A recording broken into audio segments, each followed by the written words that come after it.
ڈرامے جو تاریخی بنائے جاتے ہیں، تو ڈرامے دیکھنا تو ہم جائز نہیں کہتے، اس میں بے حیائی بھی ہوتی ہے، مگر جو بنانے والے ہیں وہ کہتے ہیں کہ ایک ماحول جب کریٹ کیا جاتا ہے، ایک ماحول دکھایا جاتا ہے، اس سے تاریخ اور ہسٹری آپ کے دماغ میں زیادہ اچھی طرح سے بیٹھتی ہے۔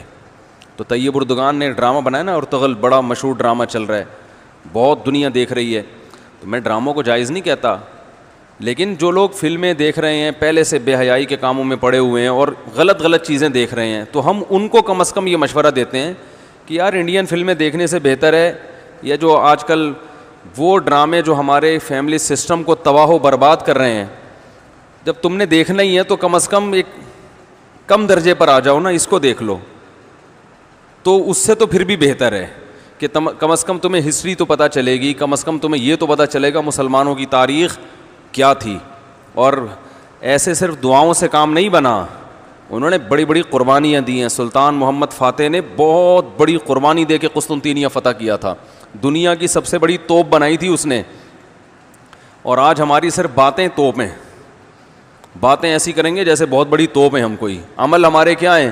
زیرو، نہ سائنس میں آگے، نہ ٹیکنالوجی میں آگے، نہ مذہب میں آگے۔ وہ ٹیکنالوجی کی دنیا میں بہت آگے تھے، سائنس کی دنیا میں بہت آگے تھے۔ سلطان محمد فاتح نے جب قسطنطینیہ کو فتح کرنے کا ارادہ کیا، استنبول کو، نبی کی پیشگوئی تھی کہ میری امت میں جو طبقہ استنبول جو فتح کرے گا نا وہ جنتی ہے، تو صحابہ کے دور سے کوششیں ہو رہی تھیں، اور استنبول میں 1000 سال سے خلافت قائم تھی عیسائیوں کی، اور اسے کوئی فتح کر نہیں سکتا تھا۔ ابو ایوب انصاری رضی اللہ تعالیٰ عنہ گئے، وہ نہیں فتح کر سکے، ان کی قبر وہیں بنی، بڑے حملے ہوتے رہے، اتنی چوڑی دیوار میں نے خود دیکھی ہے، اس کی میں نے ویڈیو بھی بنائی تھی، اور اتنی لمبی دیوار شہر کے گرد کہ اس کو ناممکن اسباب کی دنیا میں، ایئر اٹیک تو ہوتے نہیں تھے نا اس زمانے میں، جانا تو پیدل فوج نہیں تھا، جائے گی کہاں سے بھائی، چڑھے گی کیسے اس پہ؟ سیڑھیاں لگا کے جو چڑھتے تو اوپر انہوں نے گرم تیل گرم ہوتا تھا، اس کے دیگ رکھے ہوئے ہوتے تھے، تو وہ دیگ الٹتے تھے تیل ڈال کے، کوئی چڑھ نہیں سکتا تھا، بہت زبردست ڈیفنس تھا، کوئی میلی آنکھ اٹھا کے دیکھ نہیں سکتا تھا، اور جتنی لڑائیاں ہوئی سب ناکام ہوئی تھیں۔ سلطان محمد فاتح نے کہا بھائی نبی نے خوشخبری دی ہے، ہم فتح کر کے چھوڑے گا۔ پھر وہ مشہور واقعہ ہے، اس نے کیا کیا کہ خشکی میں کشتیاں چلا دیں، سارے جانور راتوں رات ذبح کیے، ان کی چربی پگھلا کے پتھروں پہ بچھائی گئی ہے، اس پہ سمندری جہاز بٹھا کے، وہاں میں جب ترکی میں گیا ہوں تو اب دیکھو یہ چیز کتابوں میں بھی بتائی جا سکتی تھی نا، لیکن وہاں طیب اردگان نے کیا کیا ہے، میوزیم بنائے ہیں، ان میں یہ پورا منظر دکھایا جاتا ہے۔ خدا کی قسم ایسا ایمان بڑھتا ہے کہ چیخیں مارنے کا دل کرتا ہے، ایسی جو علماء بھی گئے ہیں نا، بنوری ٹاؤن کے ایک شیخ الحدیث گئے تھے، وہ کسی نے بتایا وہ رو رہے تھے چیخیں مار مار کے، جو جاتا ہے یہ منظر ہوتا ہے، وہ جب دکھاتے ہیں نا اپنی آنکھوں سے، بھائی کیا منظر، اور کیسے وہ کشتیوں کو راتوں رات خشکی پہ لے کے چلے ہیں، اور خشکی پہ لے جا کے پیچھے سمندر میں اتارا، اور سامنے سے بھی اٹیک اور پیچھے سے بھی اٹیک۔ انگریزوں نے لکھا ہے، گوروں نے ہسٹری میں، کہ یہ اسباب کی دنیا میں ممکن نہیں ہے، بہت بڑا کارنامہ انہوں نے سر انجام دیا، اور راتوں رات۔ تو یہ ہماری تاریخ تھی جس کی وجہ سے ہمیں عروج ملا تھا۔ آج ہم صرف پیڑے کھا رہے ہیں، باتیں ٹھوک رہے ہیں بیٹھ کے، صحیح ہے نا؟ بزرگوں پہ طنز، علماء پہ اعتراضات، ایک دوسرے پہ کیچڑ اچھالنا، فرقہ پرستی، ان چیزوں میں ٹائم ضائع ہو رہا ہے، اور کوئی موٹیویٹ کرنے والا نہیں ہے، کوئی تعمیری کام کرنے والے لوگ بہت تھوڑے رہ گئے ہیں، اور ٹیکنالوجی کی طرف تو توجہ ہی نہیں ہے۔ یونیورسٹی میں جو لڑکا مذہب پہ چلتا ہے، سب کی بات نہیں کر رہا، ایجوکیشن میں سب سے پیچھے وہی ہوتا ہے، عام طور پہ اسی کی شکایتیں آ رہی ہوتی ہیں، یہ چونکہ نمازی ہے لہذا نمبر سب سے کم اس کے آتے ہیں۔ نمازی کے نمبر تو زیادہ آنے چاہیے بھائی، جو تبلیغ میں وقت لگاتا ہے اس کو تو ایجوکیشن میں زیادہ آگے ہونا چاہیے، یہ تو ہمارے مذہب کا حصہ ہے۔ صحابہ کرام نے جو ملکوں کے ملک فتح کیے، اور جو ہمارے تاریخ میں فاتحین ملتے ہیں، سب سے پہلا بحری بیڑا حضرت معاویہ نے بنایا ہے، سمندر پہ سب سے بڑی فوج جو اس وقت اتاری ہے وہ کس نے اتاری ہے؟ حضرت معاویہ رضی اللہ تعالیٰ عنہ نے، اور نبی نے پیشگوئیاں سنا دی تھی پہلے کہ سمندر کی لڑائی ہوگی، اس میں جو شہید ہوگا اسے میں جنت کی خوشخبری دیتا ہوں، اور آپ صلی اللہ علیہ وسلم نے سمندر میں شہید ہونے والے کو زیادہ بڑا شہادت کا درجہ عطا فرمایا۔ میں نے تو سمندری لڑائی کے فضائل پر احادیث جمع کی تھیں. ایک میرا بیان ٹوٹلی اسی پر ہوا تھا کہ سمندری لڑائی کتنی اہم ہے. نبی کو معلوم تھا میری امت سمندروں پہ بھی چلے گی. سمندر پہ چلنا ٹیکنالوجی کے بغیر ممکن ہے کیا؟ پھٹے لگا کے بیٹھ جاؤ گے اس پہ کہ ملاحوں کو بلاؤ گے یار تم مچھلیاں پکڑتے ہو، 2-4 پھٹے یہاں بھی. او بھائی لڑنا ہے اس پہ تو سامنے والا بھی لڑے گا. تو نبی صلی اللہ علیہ وسلم نے فرمایا جو سمندری لڑائی ہے، جو شخص سمندر پہ جہاد کرے گا اس کے جو چکر آئیں گے نا اس پہ بھی اللہ اس کو اجر دے گا. بڑی خوشخبری ہیں اس کے گناہوں کی معافی کی، کیونکہ آپ کو پتا تھا کہ امت جب تک سمندر پہ کو فتح نہیں کرے گی اور سمندر پہ سفر نہیں کرے گی یہ اس دنیا پہ حکومت نہیں کر سکتی.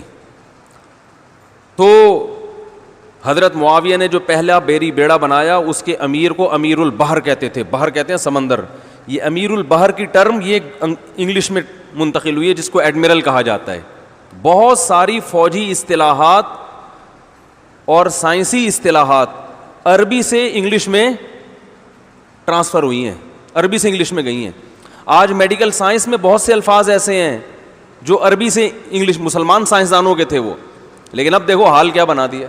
ایک نمبر کے سست نمازیوں کی حالت تو دیکھ لو جا کے. سب سے سست ترین جو ہوگا وہ دیندار بنا ہوا ہوگا.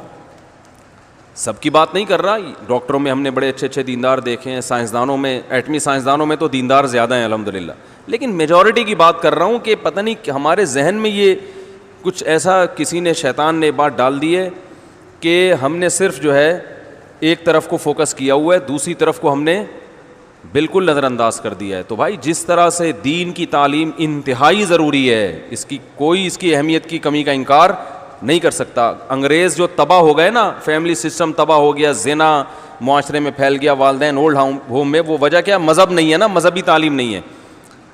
لیکن ہم جو معاشی لحاظ سے تباہ ہو گئے اور ترقی میں پیچھے رہ گئے، وجہ کیا ہے؟ مادے پہ محنت نہیں کی ہے. تو دونوں محنتیں ضروری ہیں.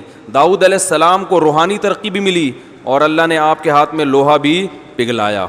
کیوں پگھلایا؟ تاکہ لڑیں، کیونکہ صرف نمازوں سے لڑائی ممکن نہیں ہے. ذکر کرتے تھے نا داؤد علیہ السلام، چاروں طرف سے پرندے جمع ہو جاتے تھے، ایسی خوبصورت آواز میں تلاوت کرتے تھے، ذکر کرتے تھے. وَالطَّيْرَ مَحْشُورَةً كُلٌّ لَهُ أَوَّابٌ. قرآن کہہ رہے پرندے، اور یا جبال اوبی ماہو والطیر. جب اللہ کا ذکر کر رہے ہیں پہاڑوں سے بھی لا الہ الا اللہ کی آوازیں آتی. یہ ذکر تھا، لڑنے کے لیے یہ نہیں ہے کہ اے داؤد ہم نے آپ کو ذکر بھی دیا اور آپ جو ہے روزے بھی رکھتے ہیں اور تہجد بھی پڑھتے ہیں، لہذا اب آپ کو تو اسلحہ بنانے کی ضرورت نہیں ہے، ویسے ہی فتح ہو جائے گی ایمان کی طاقت سے. نا نا نا نا نا، زرہیں بناؤ، قدر فی السرد، صحیح ہے نا، کڑیاں بناؤ، فوج تیار کرو. لڑائی کے لیے اصول بولتے کیوں نہیں بھائی؟ کچھ اور ہیں. تو دونوں چیزیں نہیں ہیں. داؤد علیہ السلام، سلیمان علیہ السلام کے گھوڑے بھی تو تھے، انہیں کیا ضرورت تھی گھوڑوں کی بھائی؟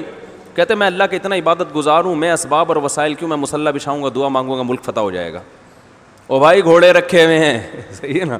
ان کو پیار کرتے تھے گھوڑوں کو، کیونکہ اس زمانے میں گھوڑا اور ٹینک برابر تھے، بلکہ ہوائی جہاز تھا گھوڑا اس زمانے میں.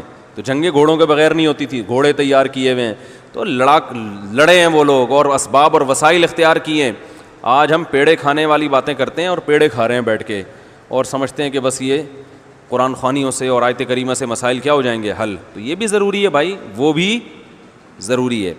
تو میں بتا رہا تھا کہ وہ جو ڈرامے کی بات کر رہا تھا، تو ماحول بنانا پڑتا ہے نا.